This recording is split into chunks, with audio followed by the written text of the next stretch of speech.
The latest, Anderson, is what I'm told is an incredible survival story. What is this story? Yeah, Larry, a little 5-year-old boy found alive today. His name is Manley. He was brought into General Hospital, where I just happened to be on another story, brought in by his uncle, not even professional searchers.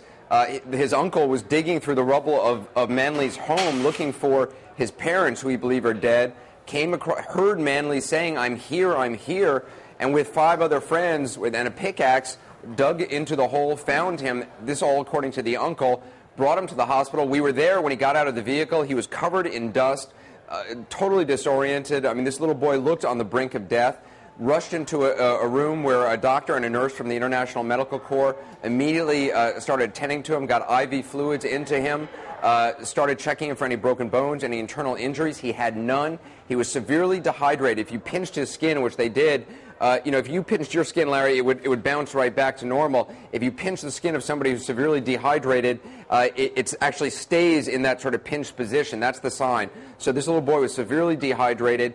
Gradually, as the fluid started pumping through his veins, you would see improvement in front of your eyes. He suddenly could cross his legs, which before he couldn't. They were in a bench shape. He had been curled up in a ball, according to his uncle, when he was found in a void space underneath this rubble. He also had sort of an alcohol-y smell emanating from him, according to the doctor. And she said that is typical among people who have not had any food or water and whose bodies are starting to consume. The body's consuming itself, basically eating the fat, the muscles, and it gives that smell.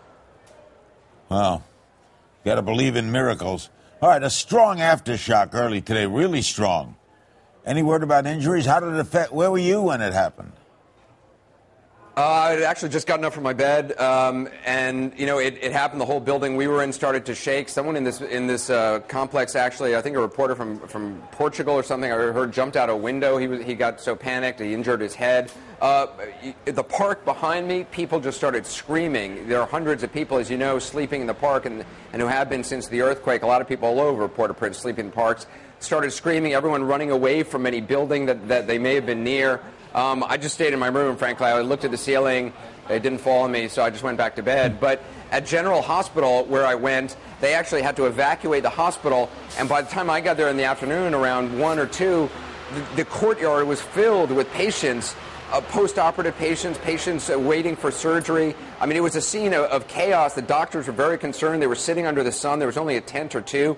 They don't have enough supplies at this hospital. They said this aftershock set them back a day, maybe even 2 days, in terms of the organization. They've had to spend all day dealing with all these patients, very critical patients, outside in the sun.